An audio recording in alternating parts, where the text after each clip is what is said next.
আসসালামু আলাইকুম রহমতুল্লাহ। সুপ্রিয় দর্শক, বিএনপি এত বড় একটা দল, এখন পর্যন্ত তাদের নির্বাচনের প্রস্তুতি শুরু হয়নি। প্রার্থী ঘোষণা তো দূরের থাক, যে কোনো জায়গায় কমিটি দিতে গেলে দুই গ্রুপের সংঘর্ষ হচ্ছে এবং নিজেরা মারামারি করে মরছে। অপরদিকে বাংলাদেশ জামাতে ইসলামী তাদের সকল প্রস্তুতি সম্পন্ন এবং আপনারা জানেন যে প্রতিটা জেলায় জেলায় এখন প্রার্থী ঘোষণা শুরু হয়ে গেছে। আপনারা অনলাইনে সবাই দেখেছেন। সামনেতে দেখা যাচ্ছে যে 2 দিন আগে ঘোষণা আসলো যে আগে এই জাতীয় নির্বাচনের আগে মেম্বার চেয়ারম্যান এবং যে নির্বাচনটা আছে এই নির্বাচনটা হবে, পরে জাতীয় নির্বাচন হবে। তো এটা বিএনপি মানতেছে না। মির্জা ফখরুল ইসলাম আলমগীর তিনি বলতেছে যে না, এটা মানতে আমরা মানব না। তার মানে মির্জা ফখরুলের চিন্তাভাবনা যে আগে আমরা জাতীয় নির্বাচন করার পর আমরা জিতবো, জিতার পরে দলীয় প্রভাব খাটিয়ে আমরা মেম্বার চেয়ারম্যান, উপজেলা চেয়ারম্যান আমরা সব নিজের আয়ত্তে নিয়ে নেব। তো সেটা তো হচ্ছে না। আপনারা তো এখন সরকারে নেই, সরকারে যেটা করবে সেটাই মানতে হবে। আপনি মানবেন না কেন? তো দর্শক, এই বিষয় নিয়ে গুরুত্বপূর্ণ কথা বলেছেন আমাদের বড় ভাই মোহাম্মদ সোলাইমান। তো চলুন আমরা তার ভিডিওটা একটু দেখে আসি। জামাত ইসলামী ইতিহাসের একটা শ্রেষ্ঠ সময় অতিক্রম করছে, বহুমুখী চমৎকার রাজনীতি করছে, মাল্টি ডাইমেনশনাল পলিটিক্স করছে। একদিকে জামাত ইসলামী সংস্কার চায়, আওয়ামী লীগের বিচার চায়, অন্যদিকে জামাত ইসলামী নির্বাচনে প্রস্তুতি নিচ্ছে, প্রার্থী ঘোষণা করছে। শুধু একটা কাজ না, যেমন বিএনপির দিকে বা অন্য দলের দিকে যদি তাকান, বিএনপি এখন দল গোছাচ্ছে, দল গোছানোর নামে নিজেদের মধ্যে মারামারির মহড়া দিচ্ছে, কিন্তু সংস্কার বিষয়ে তার আগ্রহ নয় এবং সরকারকে ওইভাবে সহযোগিতা করছে না। কিন্তু জামাত ইসলামী মাল্টি ডাইমেনশনাল, সব করছে। তো দর্শক, বিবিসি বাংলা একটা চমৎকার রিপোর্ট করেছে, সংস্কার চাওয়া জামাত এখন নির্বাচনের প্রার্থী ঘোষণা করছে কেন? Very important question. এটাই হচ্ছে জামাত ইসলামীর মাল্টি ডাইমেনশনাল সময় উপযোগী রাজনীতি। সংস্কারও চায়, আওয়ামী লীগের বিচারও চায় এবং নির্বাচনের প্রার্থী ঘোষণা করছে। এবং প্রার্থী ঘোষণা নিয়ে মোটামুটি হাইপ তৈরি হচ্ছে, আরো হওয়া উচিত। এটা টেলিভিশন চ্যানেলগুলোর সাংবাদিকরা ওয়েট করবে যে এই কিছুক্ষণ পর অমুক জেলার 3টা-4টা আসনে জামাতের প্রার্থী ঘোষণা করা হবে। ব্রিফ করবেন জামাতের একজন সহকারী সেক্রেটারি জেনারেল বা অ্যাসিস্ট্যান্ট সেক্রেটারি বা নায়েবে আমির, দায়িত্বপ্রাপ্ত যিনি। মানে এরকম একটা হাইপ তৈরি করতে পারলে আরো ভালো হয়। বিবিসি বাংলা রিপোর্টটা আমরা বিশ্লেষণ করবো। দর্শক, বাংলাদেশে আগামী সংসদ নির্বাচন কবে হবে তা এখনো নিশ্চিত করে বলা যাচ্ছে না। তবে এখনই বিভিন্ন নির্বাচন এলাকায় নিজেদের দলীয় প্রার্থীর নাম ঘোষণা করতে শুরু করেছে। নির্বাচনের আগে সংস্কারকে অধিকতর গুরুত্ব দেয়া জামাত ইসলামী। এটাই হচ্ছে জামাত ইসলামীর শ্রেষ্ঠতম রাজনীতি, যে নির্বাচনের আগে সংস্কারকে অধিকতর গুরুত্ব দেয়। ইটস ট্রু, সংস্কার করতে হবে, আবার প্রার্থী ঘোষণা করছে। আসলে প্রার্থী ঘোষণা করা, সংগঠন গুছিয়ে রাখা, এটা জামাতের রুটিন ওয়ার্ক। এটা 12 মাস জামাত করে। একটা নির্বাচন আসনে কে নির্বাচন করবে এটা জামাত সবসময় ঠিক করে রাখে। হ্যাঁ, নির্বাচনের আগে ভাগে পরিবর্তন বা নতুন ভাবে আবার সে সিদ্ধান্ত নেয়া, সেটা এক জিনিস, বাট এটা জামাতের রুটিন কাজের অংশ। এই জন্য দেখবেন যতই নেতিবাচক সিচুয়েশন বা ইতিহাসের ভয়ঙ্করতম সময়গুলোতেও জামাতের বা শিবিরের কমিটি গঠন হতে একদিনও লেট হয়নি। তার সময় মতো কাউন্সিল করে, ভার্চুয়াল কাউন্সিল করে, ভোট নিয়ে, তাদের গঠনতন্ত্রের হক আদায় করেই তারা কমিটি ঘোষণা করতে পেরেছে। এটাই হচ্ছে ইতিহাস। এটাই হচ্ছে জবাব বিবিসি বাংলা প্রশ্ন। নির্বাচন আগে সংস্কারকে অধিকতর গুরুত্ব দেওয়া জামাত ইসলামী প্রার্থী ঘোষণা করছে। তো এই জামাত ইসলামী যদি কিছু মৌলিক সঠিক সিদ্ধান্ত নিতে পারে, এরা ক্ষমতা আসবে, এদের ক্ষমতা আসা উচিত। এই সুশৃঙ্খল গতিশীল দল, তারা এই ক্ষমতা ডিজার্ভ করে, কিন্তু কিছু ভুলের কারণে তার অতীতে ক্ষমতা পায়নি। আশা করি এই ভুলগুলো এবার শুধরে উঠতে পারবে। গত বছর আগস্টে আওয়ামী লীগ সরকারের পতনের পর থেকে নির্বাচনের আগে সংস্কার কর্মসূচি বাস্তবায়নকেই গুরুত্ব দেওয়া আসছিল দলটি।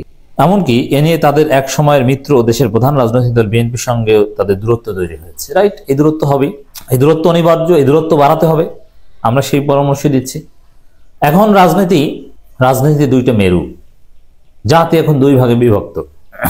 আমরা বলি না ঢাকা না দিল্লি, ঢাকা ঢাকা, ওরকম ঢাকা সমান সমান সংস্কার আর দিল্লি সমান সমান নির্বাচন, এই 2 ভাগে জাতি বিভক্ত। অতএব বিএনপির সাথে জামাতের দূরত্ব অনিবার্য, এটা হওয়া উচিত। জামাত ইসলামের সেক্রেটারি জেনারেল মিয়া গোলাম পরোয়ার বিবিসি বাংলাকে বলেছেন, দলীয় প্রস্তুতির অংশ হিসেবে তাদের দল যোগ্য প্রার্থী বের করতে একটি বাছাই প্রক্রিয়ার মধ্যে রয়েছে। তবে কেন্দ্র থেকে আমরা এখন আনুষ্ঠানিকভাবে দলের প্রার্থীদের নাম ঘোষণা করিনি। সোশ্যাল মিডিয়ায় এগুলো ভেসে বেড়াচ্ছে, বিভিন্ন অনলাইন পোর্টালে রিপোর্ট হচ্ছে। পাশাপাশি দেশ জুড়ে দলীয় ইউনিটগুলোকে সক্রিয় করে সাংগঠনিক কর্মকাণ্ডে গতিশীলতা আনতে দেশের বিভিন্ন জেলা সফর করছেন দলের আমির ডাক্তার শফিকুর রহমান। এ সফরে কর্মী সভা সহ বিভিন্ন কর্মসূচিতে তিনি অংশ নিচ্ছেন। জামায়াত ইসলামী এখন অত্যন্ত গতিশীল একটি ভাইব্রান্ট দল। জামায়াতের রাজনীতির পর্যবেক্ষক ও দৈনিক নয় দিগন্ত পত্রিকার ভারপ্রাপ্ত সম্পাদক সালাউদ্দিন বাবর বলেছেন, নির্বাচনী এলাকাগুলোয় সম্ভাব্য প্রার্থীর নেতৃত্বে দলীয় অবস্থান সুসংহত করা এবং জনগণের আরো কাছে পৌঁছানোর চেষ্টার অংশ হিসেবে জামাত ইসলামী প্রার্থী ঘোষণা করছে। একজনকে সামনে রেখে স্থানীয়ভাবে সংগঠনকে শক্তিশালী করাই তাদের মূল উদ্দেশ্য। আবার ঘোষিত প্রার্থী নিজের যোগ্যতা, দক্ষতা, জনপ্রিয়তা প্রমাণ রাখতে পারেন কিনা সেটিও দল যাচাই করতে পারবে, এটা তিনি বলেছেন। এই পয়েন্টটা খুবই গুরুত্বপূর্ণ। দেখেন, বর্তমান সময় অ্যাট দিস মোমেন্ট জামাত ইসলামীকে সবাই চেনে, জামাত ইসলামীকে সবাই জানে, জামাত ইসলামীকে সবাই চায়। আওয়ামী লীগ বিএনপির উপর জনগণ বিরক্ত। জামাত ইসলামের জনপ্রিয়তা এই মুহূর্তে সবচেয়ে বেশি।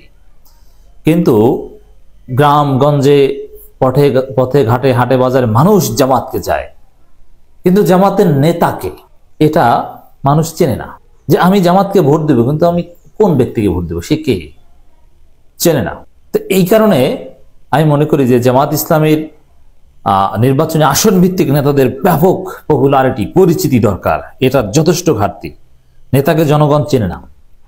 আপনি দেখান, বিএনপির নেতাকে একটা নির্বাচনী এলাকায় সবাই চেনে, তাকে ভোট দিক বা না দিক, তাকে গালি দিক আর যাই হোক সবাই চেনে। আওয়ামী লীগের নেতাকে সবাই চেনে, কিন্তু জামাতের নেতাকে তাকে চেনে না। তাকে এলাকার 20% লোকও ঠিক মতো চেনে না, এমনকি জামাতেরও সবাই চেনে না, যেটা সত্য কথা। সাপোজ একটা আসনে জামাতের প্রার্থী অমুক, এটা জামাতের লোকজনও ঠিক মতো জানে না, কর্মীরা জানে না, রোকনরা হয়তো জানে। তো এই জায়গায় কাজ করার সময় এসেছে। হয়তোবা এই ঘাটতি পূরণের জন্যই সংস্কার চাইলেও আগেভাগে জামাতের নির্বাচনের প্রার্থী ঘোষণা করা। প্রসঙ্গত 2014 এবং 2024 সালে নির্বাচনে অংশ নেয়নি বিএনপি ও জামাত সহ অনেক রাজনৈতিক দল। 2018 সালে নির্বাচনে জামাতের 22 জন প্রার্থী ধানের শীষ প্রতীক নির্বাচন করেছিল। এর আগে 2001 সালে বিএনপির নেতৃত্বে 4 দলীয় জোটের অংশ ছিল বিএনপি। 2/3 বেশি আসন পেয়ে ওই জোট তখন ক্ষমতা এসেছিল। 91 সালেও জামাত ইসলামীর 18টি আসনের সমর্থন নিয়ে বিএনপি সরকার গঠন করতে পেরেছিল। কোথায় কি প্রার্থী ঘোষণা হয়েছে এ বিষয়ে একটা তথ্য বিবিসি বাংলার রিপোর্টে উঠে এসেছে। এটা আনুষ্ঠানিক না, এটা সোশ্যাল মিডিয়ায় প্রচার হচ্ছে। জামাতের পক্ষ থেকে অফিসিয়াল কোনো প্রেস রিলিজ আসেনি, তবে ইটস ট্রু। এখনই কেন প্রার্থী ঘোষণা, এই বিষয়টা বিবিসি বাংলা এখানে আলোচনা এনেছে। এটা আমাদের বুঝতে হবে জামাত নেতারা কি বলছে। আমরা দেখি, জামাত ইসলামের পক্ষ থেকে যখন জেলায় জেলায় সম্ভাব্য প্রার্থীদের নাম ঘোষণা করা হচ্ছে, তখন একই সঙ্গে দলটি ধর্মভিত্তিক রাজনৈতিক দলগুলোর একটি নির্বাচনী মঞ্চে আনার জন্য কাজ করে যাচ্ছে। একসময় জোটসঙ্গী বিএনপির সঙ্গে নির্বাচন সহ বিভিন্ন ইস্যুতে মতবিরোধের প্রেক্ষাপটে জামাত এ ধরনের একটি জোট চেষ্টা চালিয়ে যাচ্ছে। গত বছর আগস্টে রাজনৈতিক পট পরিবর্তনের পর থেকেই এ ধরনের তৎপরতা দেখা যাচ্ছে। নয় দিগন্তের ভারপ্রাপ্ত সম্পাদক সালাউদ্দিন বাবর বলেছেন, প্রার্থী নাম ঘোষণার মাধ্যমে জামাত তাদের সম্ভাব্য প্রার্থীদের জনগণের কাছে যাওয়ার একটি বার্তা দিয়েছে বলে মনে করেন তিনি। চূড়ান্তভাবে কারা প্রার্থী হবে সেটা সময় এলে হয়তো কেন্দ্রীয়ভাবে ঘোষণা করবে জামাত। তবে বিভিন্ন জায়গায় দলীয় প্রার্থীদের প্রস্তুতির সুযোগ দেওয়ার জন্য হয়তো কোথাও কোথাও নাম প্রকাশ করা হচ্ছে। তারা হয়তো দলকে প্রস্তুত করবেন স্থানীয়ভাবে, কিন্তু শেষ পর্যন্ত কারা প্রার্থী হবেন তার সাথে নির্ভর করছে তখনকার রাজনৈতিক পরিস্থিতির উপর। মানে জোটের হিসাব নিকাশ কি হয় সেটার উপর আজকে যেসব প্রার্থীর নাম আপনারা দেখছেন অনেককে ছেড়ে দিতে হবে জোটের মিত্রদের।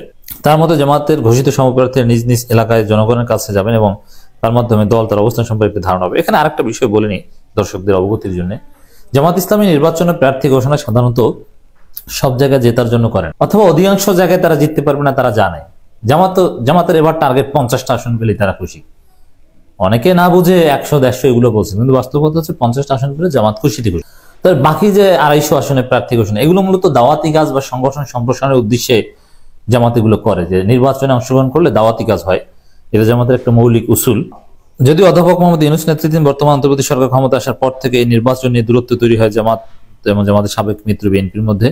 বিএনপি শুরু থেকেই দ্রুত নির্বাচন দাবি করলো, জামাত নির্বাচনের আগে সংস্কার কথা বলে আসে। যদিও জামাতেরও কোনো নেতা বিএনপি সুরে বলছে দ্রুত নির্বাচন, কিন্তু জামাত ইসলামী সংগঠন হিসেবে কার্যত তারা সংস্কারের পর, আওয়ামী লীগের বিচারের পর নির্বাচন চায়। এই জন্য আমির জামাত বলেছেন ধৈর্য ধরতে প্রস্তুত, প্রয়োজনে দেরিতে নির্বাচন দেওয়া হোক। আমির জামাত কথাও বলেছেন। সুযোগ কাজে লাগানো একটা উদ্দেশ্য, যেটা বলা হচ্ছে যে এই যে জামাতের জেলা পর্যায়ে কয়েকজন নেতার সঙ্গে কথা বলে যে ধারণা পাওয়া গেছে তা হলো প্রার্থী ঘোষণার মূল লক্ষ্য হল নির্বাচনী এলাকাগুলোতে দলের অবস্থান সুসংহত করা। এর মানে নির্বাচনে জিতে আসা এটা একেবারে প্রাইম লক্ষ্য নয়, অবস্থান সুসংহত করা, দাওয়াতিকার সংগঠন সম্প্রসারণ, এই সুযোগটা কাজে লাগানো, এই পরিস্থিতিকে কাজে লাগিয়ে এটা হচ্ছে একটা উদ্দেশ্য। দর্শক, জামাত ইসলামে সফল হোক, জামাত এবার কোনো ভুল না করুক, সঠিক সিদ্ধান্ত নিয়ে ইতিহাসের শ্রেষ্ঠতম ফলাফল এবারই অর্জন করুক। দর্শক, আপনারা সোলাইমান ভাইয়ের ভিডিওটা দেখলেন, তো সোলাইমান ভাইয়ের কথাগুলো আপনাদের কাছে কেমন লেগেছে তা অবশ্যই কমেন্ট করে জানিয়ে দেবেন। আর ভিডিওটা ভালো লাগলে শেয়ার করবেন, লাইক করবেন। নিত্য নতুন জামাত শিবিরের আপডেট ভিডিও পেতে আমাদের চ্যানেলটা সাবস্ক্রাইব করে রাখবেন। আজকের ভিডিও এই পর্যন্ত। সকলকে ধন্যবাদ। আসসালামু আলাইকুম ওয়া রাহমাতুল্লাহ।